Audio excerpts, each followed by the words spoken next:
2020년 6월 29일 LA 온누리교회 가정에서 함께하는 영상 새벽 예배입니다. 오늘은 시편 135편 1절에서 14절까지의 말씀을 본문으로 하나님의 이름을 찬양하라 라는 제목으로 말씀 전해 주십니다. 여호와를 찬양하라. 여호와의 이름을 찬양하라. 오 여호와의 종들아 그분을 찬양하라. 너희 여호와 집 우리 하나님의 집들에 서 있는 사람들아 여호와를 찬양하라. 여호와는 선하시다. 그 이름을 찬양하라. 그 이름은 듣기에 아름답다. 여호와께서 야곱을 선택해 자신의 것으로 삼으시고 이스라엘을 선택해 자신의 특별한 보물로 삼으셨다. 여호와께서는 위대하시고 우리 주는 모든 신들보다 위대하심을 내가 안다. 여호와께서는 하늘과 땅에서 바다와 모든 깊은 곳에서 기뻐하시는 일이라면 무엇이든 하신다. 여호와는 땅끝에서 안개를 일으키고 비와 함께 번개를 보내시며 그 창고에서 바람을 내보내신다. 또 사람이든 가축이든 이집트에서 처음 난 것들을 치셨다. 오 이집트야, 여호와께서 너희 가운데 바로와 그 모든 종들에게 그 표적과 기사를 보내셨다. 그분은 또 큰 민족들을 치셨고 강한 왕들을 죽이셨다. 아모리 사람의 왕 시혼과 바산 왕 옥과 가나안의 모든 왕들이며 그 땅을 유산으로 주시되 그분의 백성들인 이스라엘에게 유업으로 주셨다. 오 여호와여, 주의 이름은 영원합니다. 오 여호와여, 주에 대한 기억은 온 세대까지 계속될 것입니다. 여호와께서 그 백성들을 변호하시고 그 종들을 긍휼히 여기실 것입니다. 할렐루야! 함께 찬양하시겠습니다. 영광의 왕께 다 경배하며 그 크신 사랑 늘 찬송하라. 때부터 영원히 참방패시니 그 영광의 주를 다 찬송하라. 실그릇같이 연약한 인생 주 의지하여 늘 장건하리. 온 백성 지으신 만왕이시니 그 자비 영원히 변함없으리.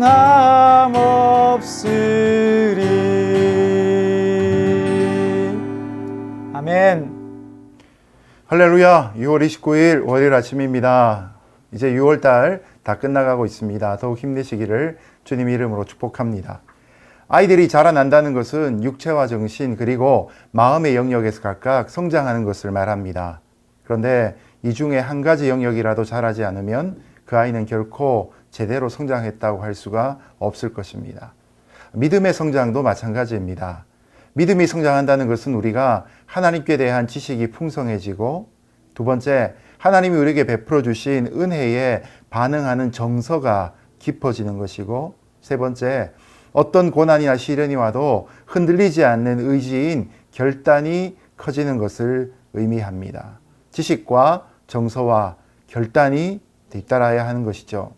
이런 믿음의 성장의 결과는 우리의 삶에서 찬양으로 나타나게 됩니다. 그러므로 찬양은 하나님이 어떤 분이시고 내게 행하신 일들에 대한 은혜에 대해서 우리가 반응할 때, 그리고 하나님을 위해 살아가기로 결단할 때 더욱 깊어지게 됩니다. 오늘도 찬양을 통해서 저와 여러분의 믿음이 드러날 수 있기를 예수님 이름으로 축복합니다.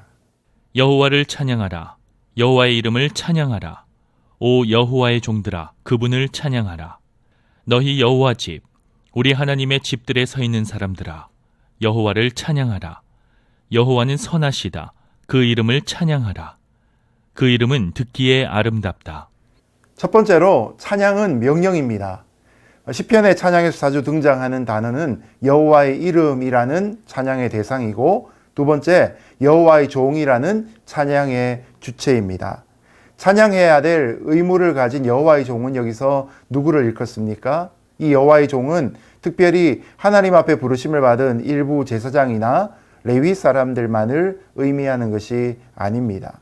2절에 나오는 것처럼 하나님의 집들에 서 있는 경배하는 회중, 곧 예배자 모두를 말합니다. 예배는 콘서트가 아닙니다 라는 제목의 책이 있었습니다. 가수가 무대 위에 올라가 열정적으로 노래하고 관객은 그 노래를 감상하며 기분 좋아지는 것이 콘서트의 풍경입니다. 그러나 관객이 기분 좋아지는 것만으로는 예배가 될 수가 없습니다. 예배의 진정한 대상이신 하나님을 기쁘시게 해야 합니다. 그러면 우리가 어떻게 찬양해야 될까요? 하나님이 지으신 자연 만물은 모두 하나님 보시기에 좋은 것이었습니다. 창조주 하나님이 보시기에 좋았더라면 그것은 우리에게도 너무나 만족스러운 것일 겁니다. 그래서 사람의 마음은 날 때부터 아름다움에 대한 감각이 심겨져 있었습니다. 이것을 아름다움을 살펴서 찾는다라고 해서 신미안이라고 표현합니다. 사람은 어떤 종류에서든지 아름다움을 찬양하고 탁월함을 경배하게 되어 있는 존재입니다. 그래서 이사야는 이렇게 인간의 존재 목적을 밝힙니다. 이 백성은 내가 나를 위하여 지었나니 나를 찬송하게 하려 함이니라. 인간의 사명 중에서 가장 중요한 것은 찬양받으시기에 합당하신 하나님을 예배하고 찬양하는 것입니다. 성도들이 하나님을 찬송하는 일은 하나님을 위한 그 어떤 일보다 더 우선됩니다. 심지어 전도와 선교와 구제, 봉사보다도 우선되는 것이 바로 찬양이며 예배입니다. 그러나 마땅히 찬양할 하나님을 높이지 않을 때 인생은 결국 허무한 것들을 향해 고개를 조아리게 되어 있습니다. 결국 우상을 숭배하는 쪽으로 빠져버리게 되는 것이죠. 마땅히 하나님을 찬양해야 할 때 게으르거나 물러서지 않는 저와 여러분 되시기를 예수님 이름으로 축복합니다. 여호와께서 야곱을 선택해 자신의 것으로 삼으시고 이스라엘을 선택해 자신의 특별한 보물로 삼으셨다. 여호와께서는 위대하시고 우리 주는 모든 신들보다 위대하심을 내가 안다. 크게 두 번째로 보면 하나님은 찬양의 주제이십니다. 이제 이어지는 4절 말씀부터는 몇 가지로 찬양의 주제가 되시는 하나님에 대해 설명합니다. 자, 시인은 그를 나열하며 감사합니다. 첫번 자신의 소유로 선택하셨습니다. 선택의 은혜와 축복은 가장 놀랍고 영광스러우며 근본적인 은혜와 축복입니다. 사랑이 구주를 죽게 했네 왜 날 사랑하나 로 시작하는 복음성가를 여러분 아시죠? 왜 날 사랑하나. 여러분 이 찬송 속에서 계속해서 반복되는 것이 바로 이 후렴구인 왜 날 사랑하나 하는 것입니다. 이 질문은 선택받은 자의 입장에서도 잘 이해가 되지 않는 하나님의 은혜입니다. 이해가 잘 안 되기 때문에 찬양이 계속 나올 수밖에 없는 것이죠. 이런 은혜에 대한 자각에서 찬양이 시작됩니다. 여호와께서는 하늘과 땅에서 바다와 모든 깊은 곳에서 기뻐하시는 일이라면 무엇이든 하신다. 여호와는 땅끝에서 안개를 일으키고 비와 함께 번개를 보내시며 그 창고에서 바람을 내보내신다. 우리가 하나님을 찬양해야 될 두 번째 이유는 창조주이시기 때문입니다. 하나님은 말씀으로 천지를 창조하시고 지금도 자연계를 주관하시고 운영하고 지배하고 계십니다. 하나님은 이스라엘의 애굽에서 나오게 된 것도 하나님이 그 창조의 능력으로 행하셨기 때문입니다. 하나님의 창조는 세상을 존재케만 한 것이 아니라 지금도 유지하게 하시는 능력입니다. 창세기 1장의 하나님이 출애굽기에 하나님이시고 또한 지금 우리의 하나님이신 것이죠. 하나님의 이런 간섭이 없으시다면 우리 인생은 중력을 잃어버리고 떨어지는 비행기와 같게 될 것입니다. 또 사람이든 가축이든 이집트에서 처음 난 것들을 치셨다. 오 이집트야, 여호와께서 너희 가운데 바로와 그 모든 종들에게 그 표적과 기사를 보내셨다. 그분은 또 큰 민족들을 치셨고 강한 왕들을 죽이셨다.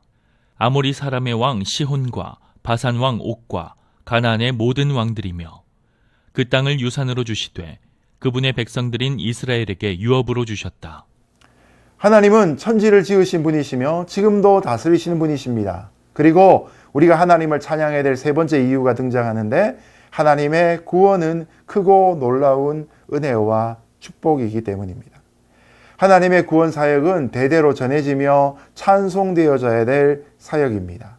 대표적으로 출애굽기에 하나님은 피와 개구리, 이, 파리, 악질과 독종, 우박, 메뚜기, 흑암, 장자의 죽음 등을 통해 바로에게 자기 능력을 나타내시고 이집트 사람들이 섬기던 거짓 신들의 허무함을 폭로하셨습니다. 뿐만 아니라 지금도 하나님은 자기 백성을 이집트에 이끌어내신 그 능력으로 하나님의 백성들의 삶에서 구원을 베풀고 계십니다. 하나님의 그런 능력은 자기 백성들의 눈앞에서 이스라엘을 치시고 그들을 구하셨습니다. 또 그 능력은 가나안의 모든 강한 나라들을 멸망시키셨습니다. 반면에 자기 백성들에게는 그 땅을 기업으로 주신 하나님이셨습니다. 하나님은 가나안 7족속이 거했던 가나안 땅을 자기 백성 곧 하나님이 택하여 세우신 이스라엘 백성들에게 주셨습니다. 이러한 하나님의 능력을 우리가 믿는다면 때로는 우리의 기도 응답이 좀 더디다 할지라도 결코 하나님의 손이 짧아서 못하시는 것이 아님을 알 수 있을 것입니다. 오히려 우리가 하나님의 선하시고 거룩하신 뜻을 알지 못하고 투정 부리고 있는 것이 아닐까 돌아봐야 할 것입니다. 역사의 주관자가 되시는 하나님은 언제나 찬양받으실 만한 분이시고 우리의 삶은 그런 하나님의 찬양의 도구와 통로가 되어야 할 것입니다. 예배는 콘서트가 아니라 우리의 삶의 생명줄과 같은 것입니다. 오늘도 그런 삶의 자리에서 진정한 예배자, 찬양으로 영광 돌릴 수 있는 하루 되시기를 예수님 이름으로 축복합니다. 이제 말씀을 맺겠습니다. 여호와의 종인 우리가 적극적으로 하나님을 찬송해야 될 이유가 무엇입니까? 첫 번째, 우리가 하나님을 찬송하는 것 자체가 하나님의 은혜를 받았다는 증거가 되기 때문입니다. 찬송이 없으면 구원의 기쁨도 없는 것이죠. 두 번째, 하나님의 은혜를 받고도 우리가 찬송하지 않으면 그 은혜가 소멸되어 있습니다. 세 번째, 우리가 하나님의 은혜를 받고 하나님을 찬송하며 하나님의 능력을 경험할 수 있습니다. 찬양이 있는 곳에 하나님의 능력이 함께 하심을 믿는 귀한 하루 되시기를 예수님 이름으로 축복합니다. 함께 기도하겠습니다. 하나님 아버지, 찬송하기 위해 부르심받은 우리의 인생에 찬양하는 삶이 있게 하여 주시고 그 영광과 능력이 우리 모두를 덮는 역사가 있게 하여 주옵소서. 예수님 이름으로 기도드렸습니다. 아멘.